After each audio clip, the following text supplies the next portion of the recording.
Shakespeare speaking competition. I wanted to say the whatever year annual Shakespeare speaking competition, but we've been doing this for so long that I honestly don't even know what number it is. Ever since I've been here, sitting in those seats, being a judge, as an English teacher, before I was the department chair. I know a lot of you, but not all of you. I'm Mrs. Shevin, and I am the English department chair. This is an event that is dear to my heart. I'm so happy to see. Every year we sort of outdo ourselves with the number of participants. So for whatever reason you're here, I'm really glad that you chose to participate and that your teachers encouraged you, and here you are on a chilly gray afternoon. So I'll explain how it's going to run, but I want to ask you first a couple of favors. One is, I know that some of you have to leave. A couple of the participants have spoken to me, and we're going to try to get them in early. If you, as an audience member, need to leave early, please don't go during somebody's performance, right? These only last for maybe 2 minutes, right? So it won't kill you, but just wait, clap, and then get up, and, so try not to be distracting, right? This is a live performance. They can see you, they can hear you. So if you're checking your texts, if you're talking to the person next to you, they can see that. So for the time that you're in here, please give them your full attention. And if you can't stay the whole time, that's perfectly fine. But just don't disrupt things, if you would. This, I should say, and it's at the bottom of your program if you got one, and if you didn't, it's still at the bottom of the program. The annual competition is held in conjunction with an organization called the English Speaking Union.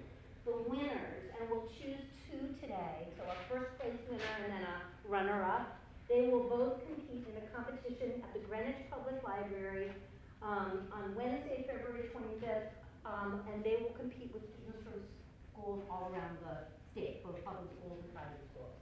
That winner, is then awarded an all-expense-paid trip to New York City, to Lincoln Center, which takes place sometime in the spring and is a really awesome opportunity. So, and then that person is competing against students from all over the country. That winner gets sent to England this summer, which is a really cool prize. So, for some of you, this is you're trying something that maybe is a little outside of your comfort zone, and we get that. We're going to give you big applause no matter what. So here's how it's going to work. This is just a list in the order that you signed up on my door, right? If you told me what scene you were doing, I wrote it down. If you didn't, I didn't. But regardless, we're not going in this order. The rules that the English Speaking Union sets have it be random. So the first thing I'm going to do is pick a first and second person, and then after that, I'll always be one ahead, so you'll know when you're on deck if you need to kind of prepare, if you want to stretch or whatever, just shake out your nerves or whatever it is you want to do. You'll come up, you'll tell us who you are, right? I mean, these are just to capture for real news, right? Which may or may not be. So Grayson is here taking things. So don't. I know, it's nice to get some publicity. So don't trip over the cords. Don't knock into these if you're doing a scene that has some action. So, you've got a fair amount of space, right? You'll probably want to be maybe back like this, right? But you want to make sure people can hear you. That's one of the things that the judges are looking for, is a good, clear, strong voice, right? You'll come up, you'll tell us who you are and what you're performing. So play, character, scene. You don't have to summarize it for us. You don't have to tell us anything about the scene, unless you want to. If you want to give us a one sentence sort of, this is the point in the play where kind of thing. Not necessary, but your name and what you're going to do is necessary because, again, you're not going in the right order, and we want to make sure the judges know who you are. When you're done, just take a little bow, nothing formal, nothing fancy, just let us acknowledge that you've just done something really hard and great, and then you will leave. We need a few moments for the judges to make some marks and to think, and because by the end, they have to go off and make some decisions, and then we'll call the next person up and so on and so forth. So there'll be a little 30 seconds to a minute, in between. We'll see how long. You guys will give you the kind of go ahead when you're ready to go. Any questions, anything I'm forgetting to say? You do this a time or two and you forget some of the things to say. Okay. So let me, we actually have two people who made special requests to have to go early because they're going off to other things. And those people are Matt Arovis. So we'll give you a moment to, you're like, I didn't want to be first, I just wanted to be early. And then Kayla Metzger will be second. So after Matt goes, I'll pull number 3 so you'll know who that is. Okay? All right, so I don't know, where are you, Matt? I'm not seeing you. Where are you? Oh, right in front of me. You're right in front of my nose, and I'm not seeing you. Okay, so as soon as you're ready, you'll come up and, even though I just said your name, please introduce.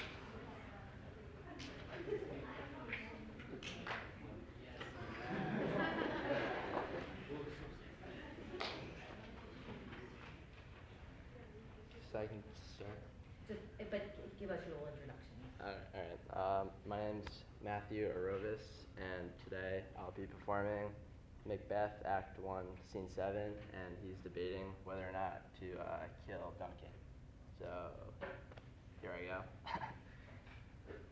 If it were done when 'tis done, then 'twere well it were done quickly. If the assassination could trample up the consequence and catch with his surceased success, that but this blow might be the be-all and the end-all here. But here, upon this bank and shoal of time, we jump the life to come. But in these cases, we still have judgment here, that we but teach bloody instructions, which being taught return to plague the inventor. This even-handed justice commends the ingredients of our poisoned chalice to our own lips. He's here in double trust. Erst, as I am his kinsman and his subject, strong both against the deed. Then, as his host, who should against his murderer shut the door, not bear the knife myself. Besides, this Duncan hath borne his faculty so meek, hath been so clear in his great office, that his virtues will plead like angels, trumpet-tongued against the deep damnation of his taking off. In pity, like a naked newborn babe, striding the blast are heaven's cherubim, forced upon the sightless couriers of the air, shall blow the horrid deed in every eye, that tears shall drown the wind. I have no spur to prick the sides my intent, but only vaulting ambition, which o'erleaps itself and falls on the other.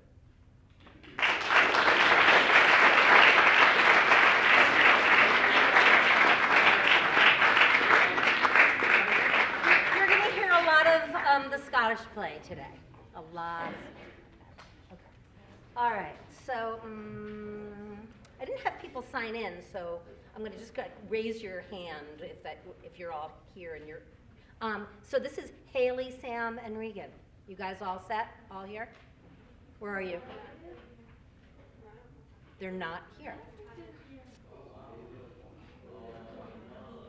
Okay, bad form to sign up and not show up. Not a good thing to do. Okay, too bad. Okay. William Wong? Okay, so you're not next, but you'll be at the pit. Awesome.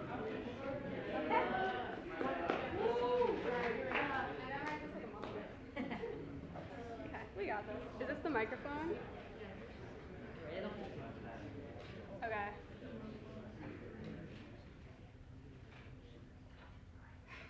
So many smiling faces. Who I am? I'm Kayla Metzger. I am doing the Dagger Soliloquy, which is Act 2, Scene 1 from Macbeth. And this is basically Macbeth before he's going to kill Duncan.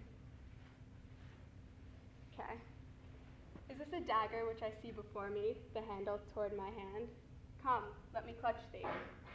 I have thee not, and I see thee still. Art thou not, fatal vision, sensible to feeling as to sight? Or art thou but a dagger of the mind, a false creation proceeding from the heat oppressed brain? I see thee yet, and form as palpable as this which now I draw. Thou marshallest me in the way that I was going, and such an instrument I was to use. Mine eyes are made fools of the other senses, or else worth all the rest. I see thee still, and on thy blade in dungeon gouts of blood, which was not so before. There is no such thing. It is the bloody business which informs thus to mine eyes. Let's see.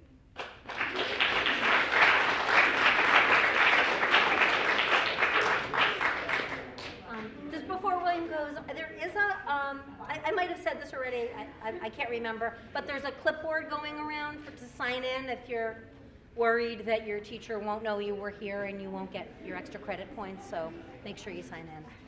Okay. So before you go, let me tell the person who's next who they are. Tyler Jennis? Are you are here? Great. Okay. So you'll be after him. Right? You're on deck. Right? You're waiting. You will be next. So I am William Wong. I am doing Act 2, Scene 2, lines 23 to 46, where Macbeth, after he kills Duncan, he walks down from the stairs and he talks about the voices he hears.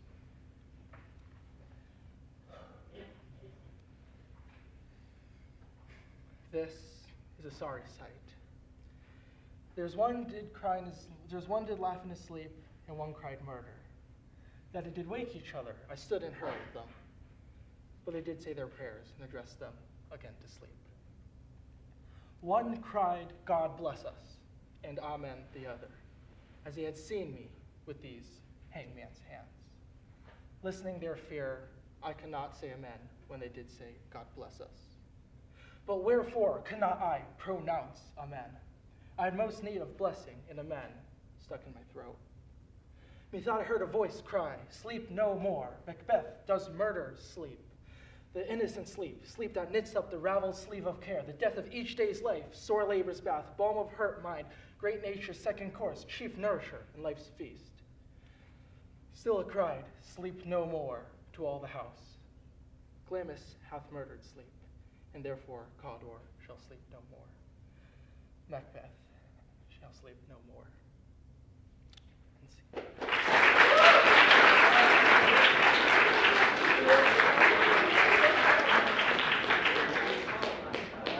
so Tyler will be next.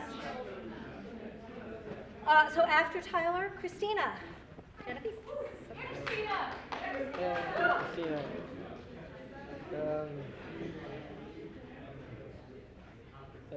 Hi, I'm Tyler Janess. I'm going to be doing the gravedigger scene from Hamlet, where he has the skull, that really famous scene that everyone knows. That one, yeah.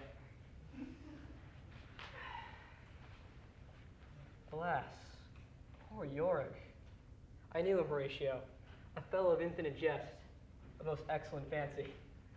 He hath borne me in his back 1,000 times, and now, how abhorrent my imagination is. My gorge arises at it. Here hung those lips I've kissed, I know not how oft. Where be your songs now? Your gambols, your flashes of merriment that will ruin to set the table on a roar. Not one now to mock your own grinning, quite chapfallen? Now, get you to my lady's chamber, and tell her, let her paint an inch thick. 'Tis favor she must come. Make her laugh at that. It's a short scene.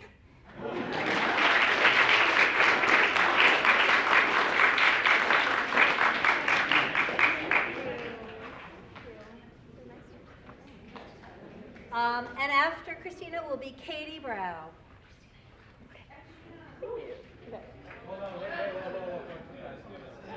Yeah, give break. I know I neglected to introduce the judges, but I'll do it at the end. I'll do it at the end. Oh, God.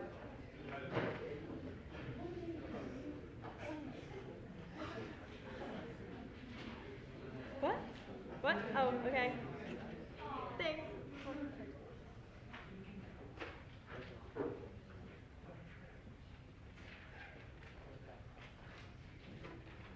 One of you give us the go-ahead when you're ready. Hi, my name is Christina Genevieve, and I will be doing Macbeth, Act 2, Scene 2. There's one did laugh in his sleep, and one cried, murder, that they did wake each other. I stood and heard them, but they did say their prayers and addressed them again to sleep. One cried, God bless us, and amen the other, as they had seen me with these hangman's hands. Listening their fear, I could not say amen when they did say God bless us. But wherefore could not I pronounce amen? I had most need of blessing, and amen stuck in my throat. Methought I heard a voice cry, sleep no more. Macbeth does murder sleep. The innocent sleep. sleep that knits up the raveled sleeve of care. The death of each day's life, sore labor's bath, balm of hurt minds, great nature's second course, chief nourisher in life's feast. Still it cried, sleep no more, to all the house. Glamis hath murdered sleep, and therefore Cawdor shall sleep no more. Macbeth shall sleep no more.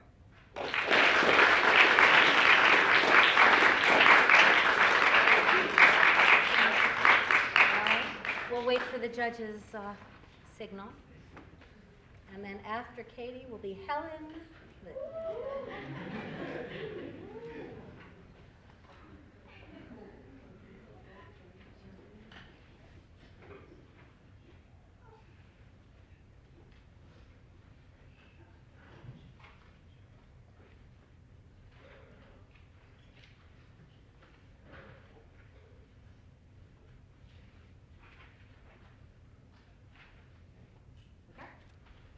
Hello, my name is Katie Brow, and today I will be performing the role of Amelia in Othello, Act 4, Scene 3.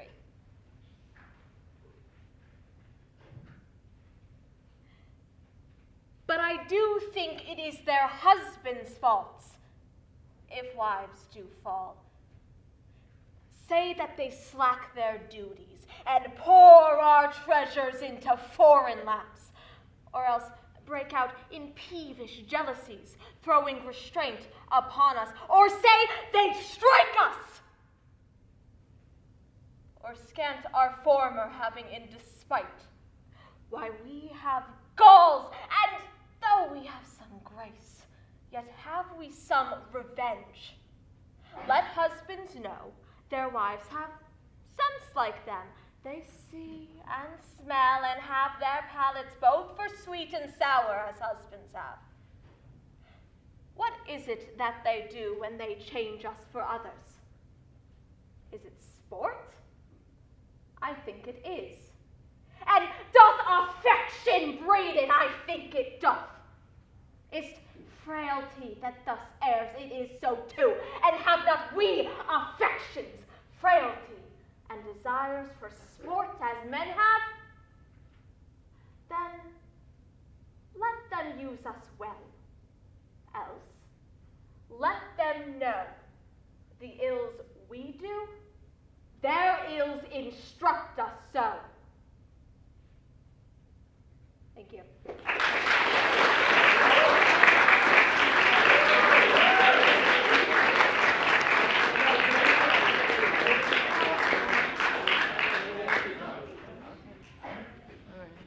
So we'll wait until they're ready. And then after Helen will be Yulia. What are you? Yeah.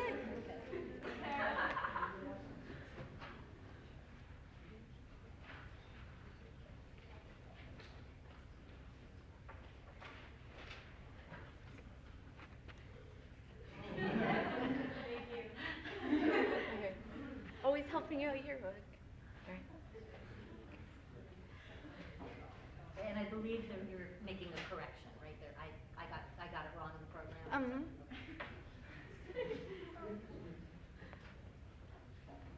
Okay. So I'm Helen Liu. I'm going to be Taming of the Shrew, Act 4, Scene 3. So this is when Lady Catherine, she's a rebellious, stubborn girl, and her husband is trying to tame her by starving her. Yeah. It's a comedy. Yes, it's funny. Okay.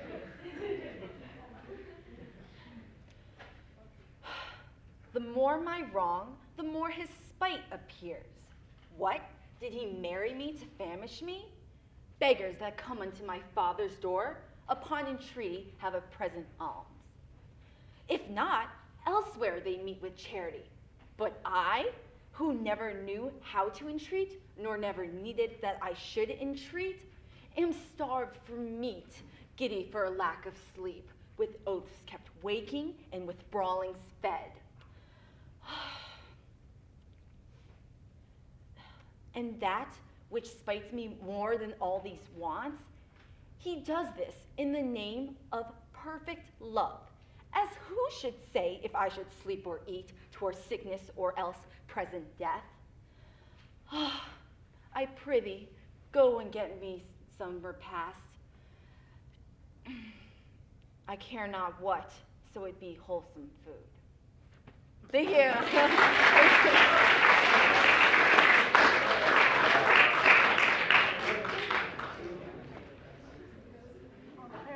miss you having by my side. After Yulia, Kirsten? Yeah. Keating, great.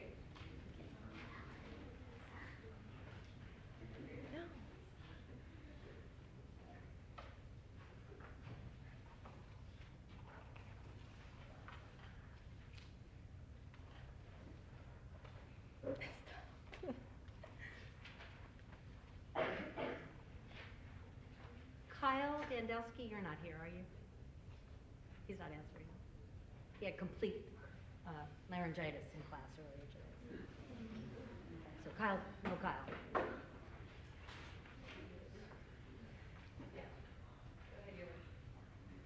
Hi, my name is Yulia Farina, and today I'll be performing Rosaline's monologue from As You Like It.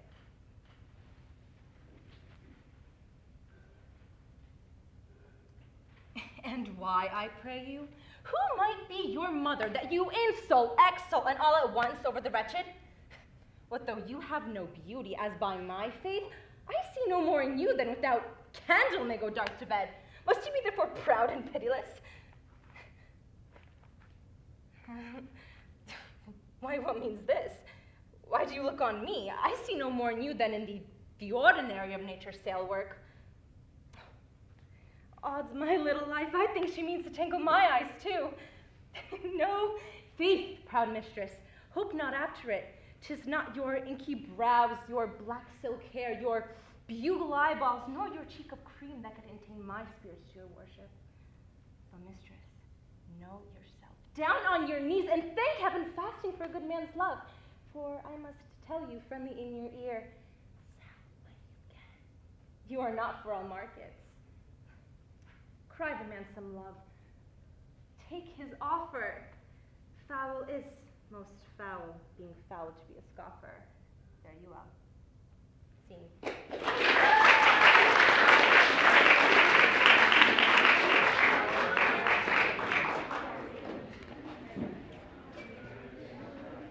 After Kirsten will be Harrison. Yeah. Okay, go. And then I'm seeing Jacob, so after Harrison will be Jacob, just because we have to get it back to rehearsal. Okay.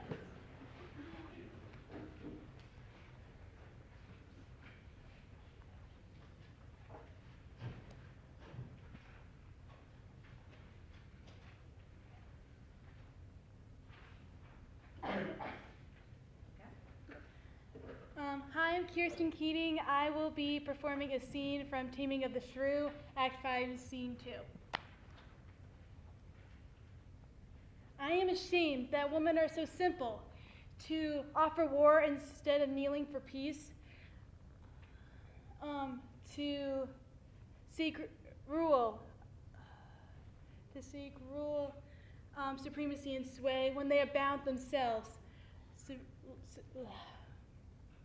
again. Yeah, I'm sorry. Okay.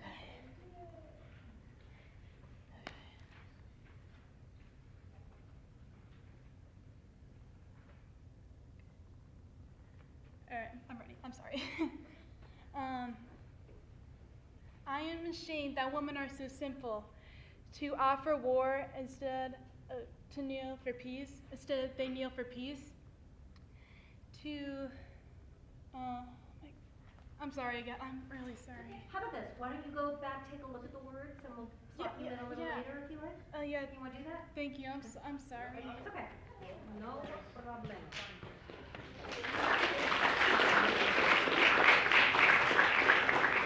Okay, so we have William go and then Jake. Hi, I'm Harrison. I'm going to be doing Hamlet's fifth speech. Okay? Yep, sorry.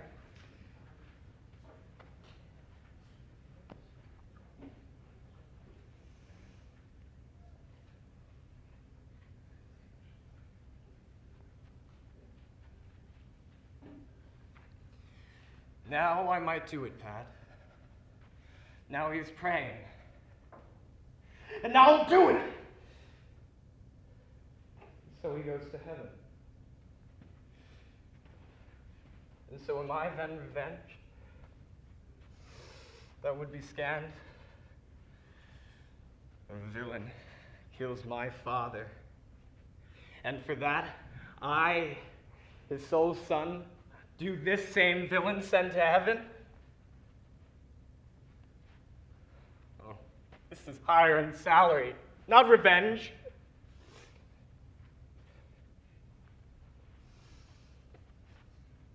He took my father grossly, full of bread. And with all his crimes broad blown as flush as May.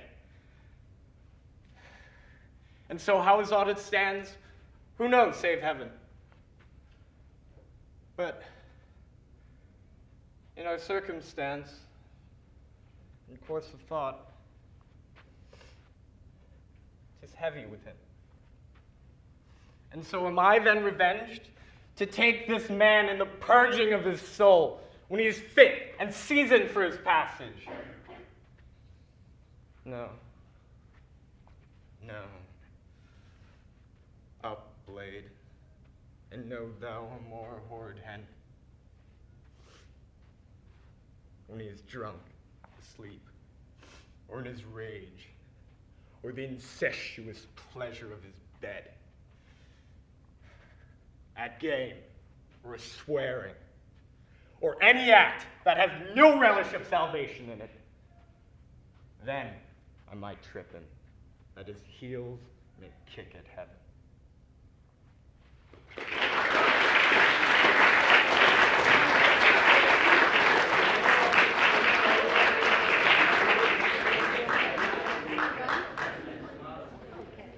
So as soon as the judges are ready, I mean, you can come up if you like, but we'll wait for their thumbs up. And after Jacob performs, we have the three weird sisters from Macbeth, Breezy, Clara, and Yael.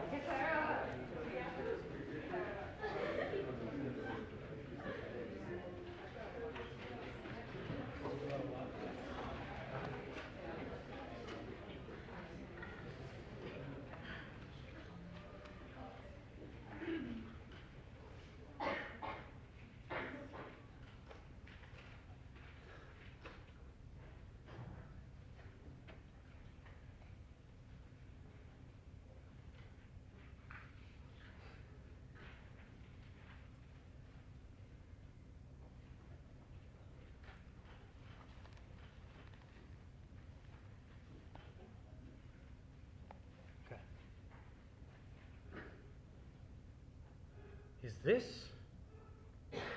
a dagger I see before me? The handle towards my hand. Come, let me clutch thee. I have thee not, and yet I see thee still. Art thou not, fatal vision, sensible to feeling as to sight? Or art thou but a dagger of the mind, a false creation proceeding from the heat of breast spring? I see thee yet, in form as palpable as that which now I draw.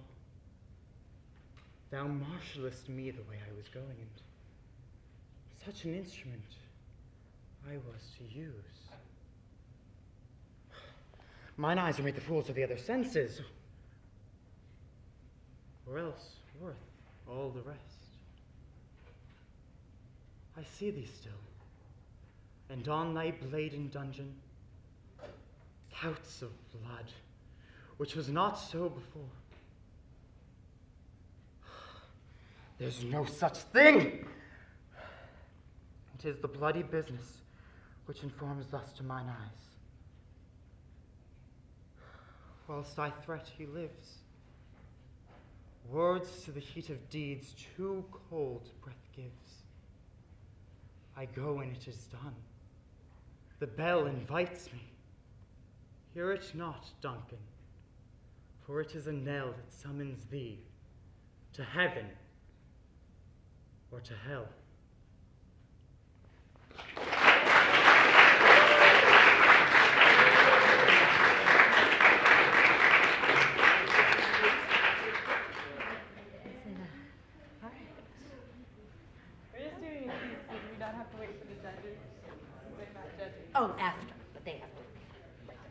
that for Right. So we're like that. Exactly. After this scene, we'll hear from Steve and Kim. Oh, we could have. Thank you. Okay. You guys ready? She's ready. Oh, yeah. Oh, hi, I'm Breezy. I'm Clara. I'm Fancy. Yael. Oh, I'm Yael Cooperman. We're doing Act 4, Scene 1 from Macbeth, the Three Weird Sisters. Thrice the brindled cat hath mewed. Thrice and once the hedge pig whined. Harpier cries, 'tis time, 'tis time. Round about the cauldron go, in the poison entrails throw. Toad under that cold stone, days and nights has 31. Sweltered venom sleeping got, boil thou first i' the charmed pot. Double, double, toil and trouble, fire burn and cauldron bubble. Fillet of a fenny snake, in the cauldron boil and bake. Eye of newt and toe of frog, wool of bat and tongue of dog. Adder's fork and blindworm's sting, lizard's leg and howlet's wing. For a charm of powerful trouble, like a hell broth, boil and bubble. Double, double, toil and trouble, fire burn and cauldron bubble. Scale of dragon, tooth of wolf, witch's mummy, maw engulfed. Of the ravine, salty shark, root of hemlock, dig it in the dark. Liver of blast-winged Jew, gall of goat and slips of yew, silvered in the moon's eclipse, nose of Turk and Tartar's lips. Finger of bespangled babe, ditch delivered by a drab, make the gruel thick and slab. Add thereto a tiger's chaudron to the ingredients of our cauldron. Double, double, toil and trouble, fire burn and cauldron bubble. Cool it with a baboon's blood, then the charm is firm and good.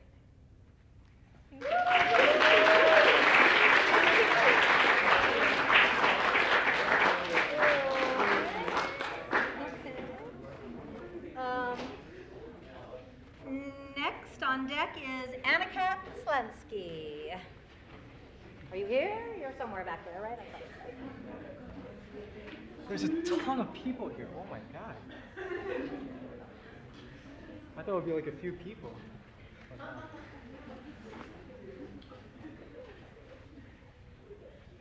Yeah, this scarf looks ridiculous.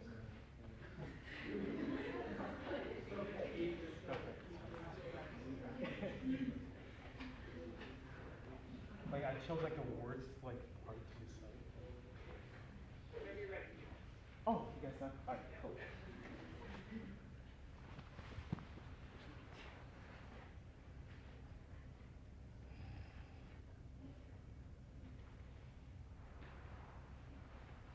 Here's a knocking indeed.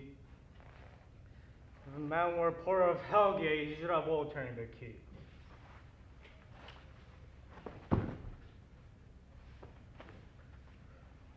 Knock, knock, knock.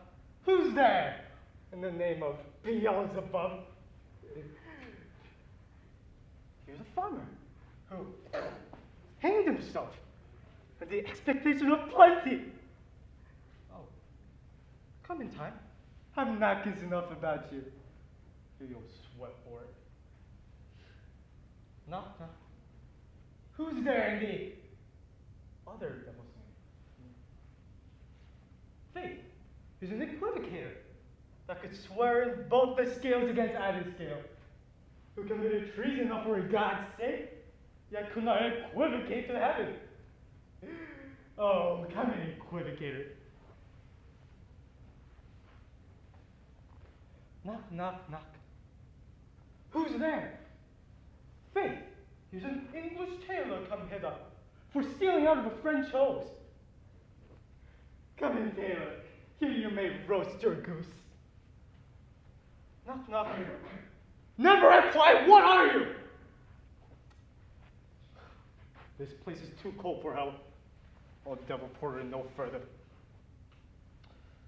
I thought to have learned in some of all professions that go the primrose way to the everlasting bonfire.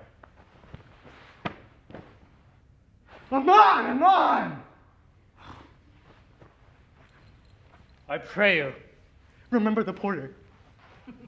That's it.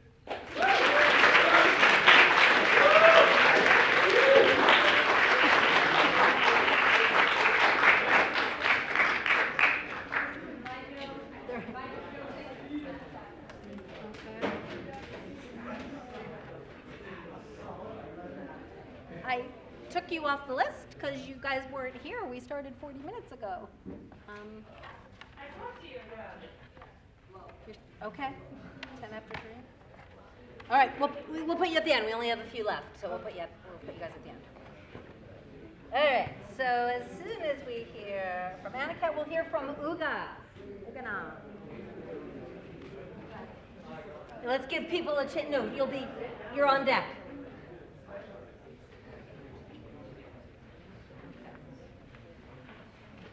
All right, find a seat.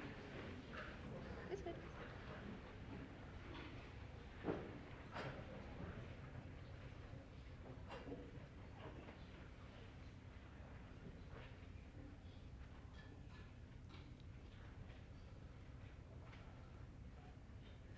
Okay, awesome. So I'm Annika Slansky. I'm going to be doing a piece from As You Like It, Act 3, Scene 5.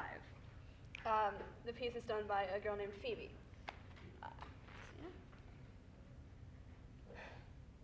I would not be thy executioner. I fly thee, for I would not injure thee. Thou tell'st me there is murder in mine eye. 'Tis pretty, sure, and very probable that eyes, that are the frailest and softest things, that shut their coward gates on atomies, should be called tyrants, butchers, murderers. Now I do frown on thee with all mine heart, and if mine eyes can wound, now let them kill thee. Now counterfeit to swoon! Now fall down, or if thou canst not, lie not, to say mine eyes are murderers. Now show the wound mine eye hath made in thee. Scratch thee but with a pin, and there remains some scar of it. Lean upon a rush, and the cicatrice and capable impressure thy palm some moment keeps. But now mine eyes, which I have darted at thee, hurt thee not. Nor I am sure there is no force in eyes that can do hurt. And that's it. Thank you.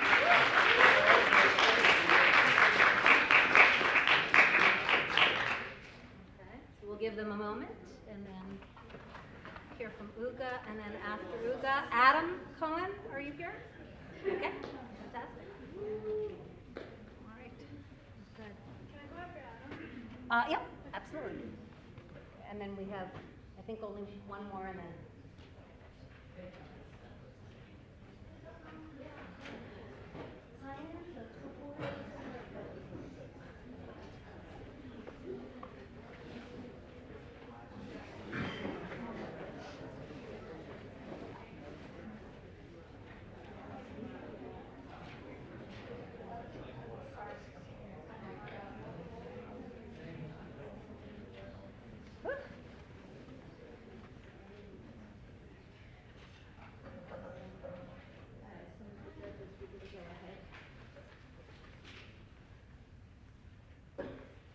Hi, my name's Uga.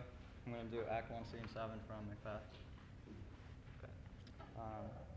If it were done when 'tis done, 'twere well it were done quickly. If the assassination could tremble up the consequence, and catch with history see success, that but this blow may be the be-all and end-all here. But here, upon the spanking shoal of time, we jump to life to come.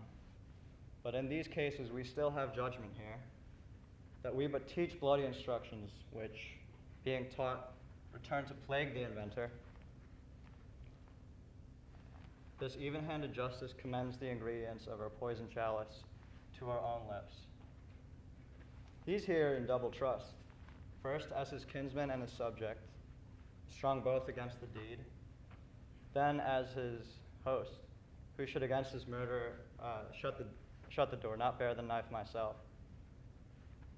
Besides, this great Duncan hath borne his faculties so meek, hath been so clear in his great office, that his virtue will plead like angels against the deep damnation of his taking off. And pity, like a newborn babe, striding the blast, or heaven's cherubim, horsed upon the sightless couriers of the air. Sorry, I'm blanking right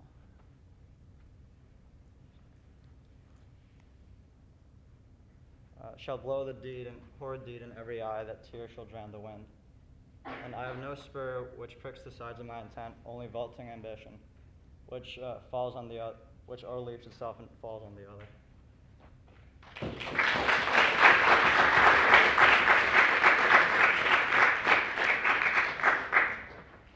Okay, we're gonna hear from Adam, then we're gonna hear from Kirsten, and then David Wan. You're here, David, right? Yeah, there you go. But give the judges a moment.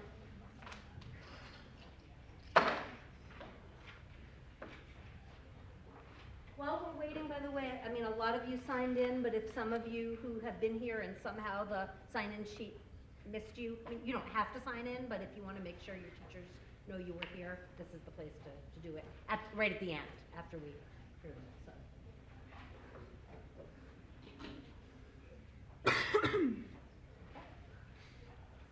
Hi, I'm Adam Cohn, and I hope you guys really like Act 1, Scene 7, because you're going to get to hear it again. All right. If it were done when 'tis done, then 'twere well it were done quickly. If the assassination could tremble at the consequence and catch with his surcease success, that but this blow might be the be-all and end-all here. But here, upon this bank and shoal of time, we jump the life to come. But in these cases, we'd still have judgment here, that we but teach bloody instruction, which being taught returns to plague the inventor. This even-handed justice commends the ingredients of our poison chalice to our own lips. He's here in double trust. First, as I am his kinsman and his subject, strong both against the deed, then as his host, who should against the murder shut the door, not bear the knife myself. Besides, this Duncan hath borne his faculty so meek, hath been so clear in his great office, that his virtues will plead like angels, trumpet-tongued against the deep damnation of his taking off. In pity, like a naked newborn babe, straddling the blast or heaven's cherubim horsed, upon the sightless couriers of the air, shall shove the horrid deed in every eye, and tears shall drown the wind. I have no spur to prick the sides of my intent, but only vaulting ambition which o'erleaps itself and falls on the other.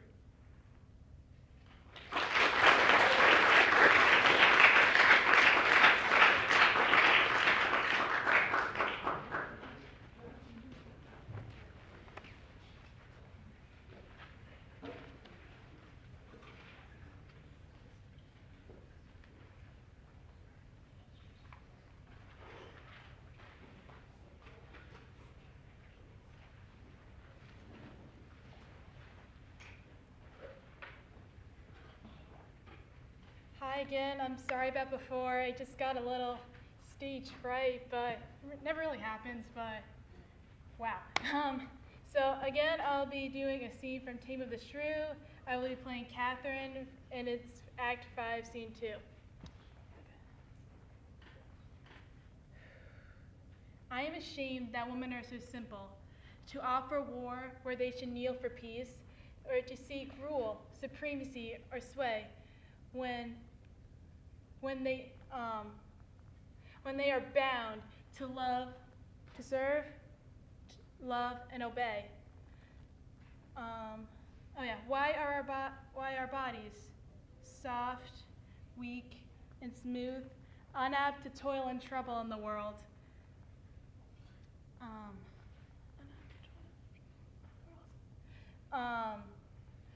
But that our soft conditions and our hearts should well agree with our external parts.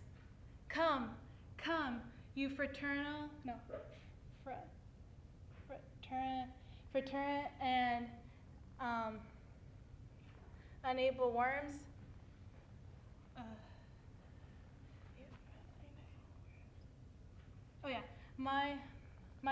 My mind as big as one of yours.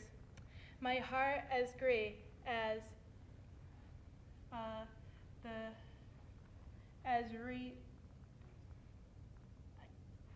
got this. I'm sorry, I got this. My heart, my reason, happily, more. To band you word for word and frown for frown. Our strength is Our strength is weak, our weakness past compare to seeming that is most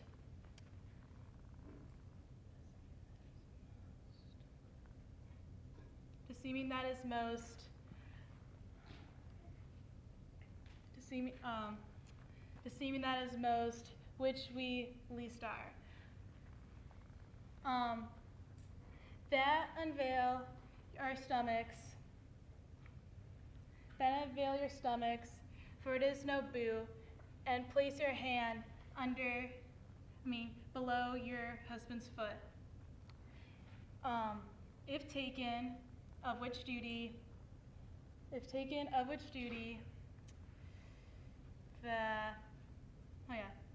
if you please, my hand is ready. Let him do with ease. Thank you.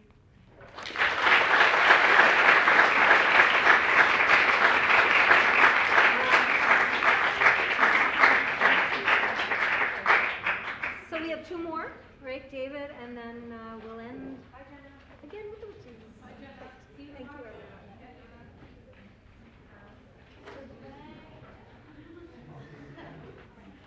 So judges, you'll give them a thumbs up.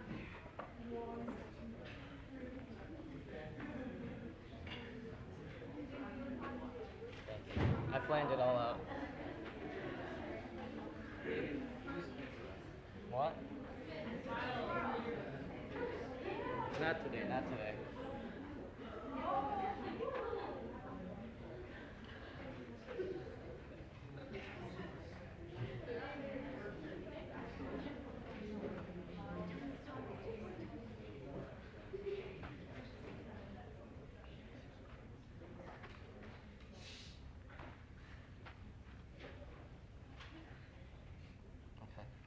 Hi, I'm David Wong, and today I'll be doing Act 2, Scene 1 of Macbeth, the dagger scene. I'll be playing the role of Macbeth, and this is basically where Macbeth is about to kill Duncan.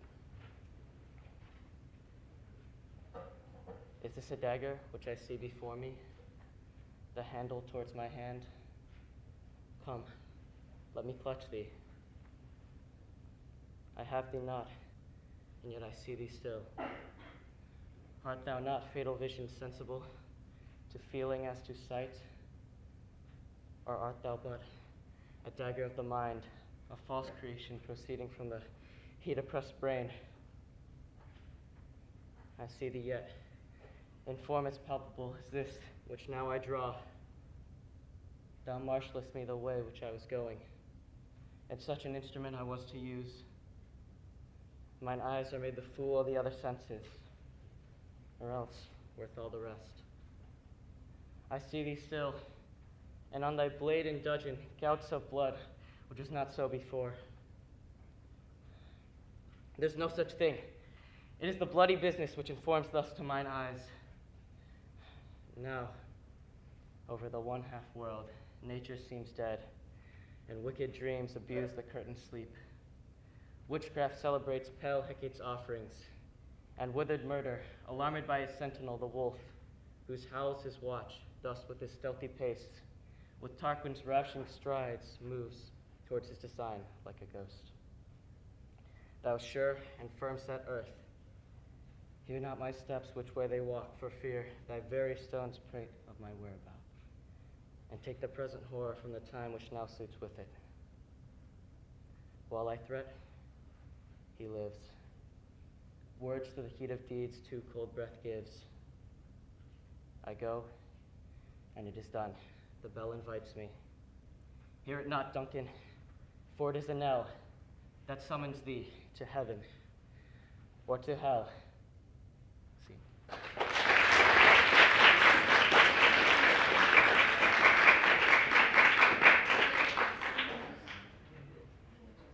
So while we're waiting to see the last performance, nobody got left out? Occasionally that happens, a slip of paper goes astray, everybody, all the performers are set. We'll give you the thumbs up when they're done with looking their notes. Okay.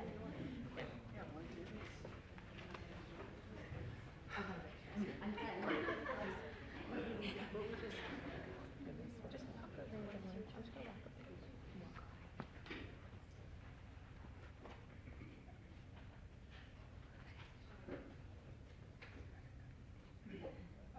so we are doing Act 4, Scene 1 from Macbeth, the Three Witches scene.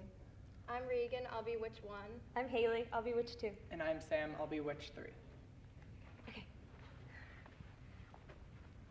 Thrice the brinded cat hath mewed, thrice and once the hedge pig whined. Harpier cries, 'tis time, 'tis time. Round about the cauldron go, in the poisoned entrails throw.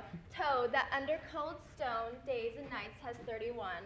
Sweltered venom, sleeping got, boiled out first eye, the charmed pot.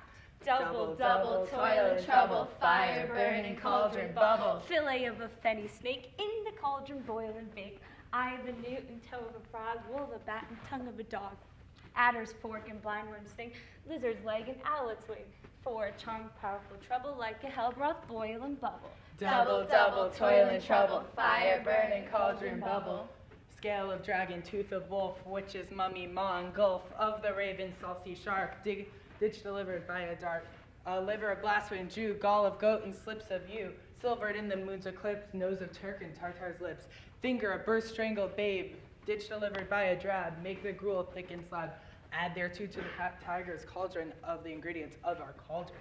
Double, double, toil and trouble, fire burning, cauldron bubble. Cool it with the babbin's blood, then the charm is firm and good. By the pricking on my thumb, something wicked this way comes, open locks, whoever knocks.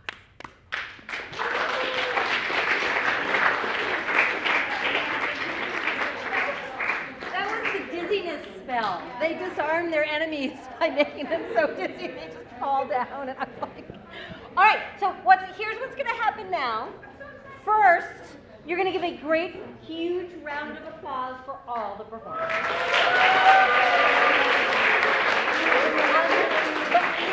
Unbelievable. Then, I'm going to introduce the judges really quickly so they're not anonymously assessing you. Right? So first we have Ms. McConnell, media specialist. Our host today, right? You all know this man. Mr. First, chair of the finance department. Ms. Naldo. And Mr. Clark also. And you notice many of your other teachers are here or have been here. So the judges are going to retire to the next room to make their rulings. I urge you to stay if you can. It usually doesn't take more than about 10-15 minutes. I mean, really, it won't be a long time. But it's nice to know, especially if you are one of the two winners, you got to come talk to me at the end. Right? All right.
Double, double, joy and trouble, fire burning cauldron bubble.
We believe that both will be going. They never tell us for sure, but they have room for two at the end, so if you are the runner-up, and I'm gonna name the runner-up in a moment, you're gonna act as if you're going, and then we'll find out by the end of this week whether that's true. So our runner-up, our second place winner, who performed from As You Like It,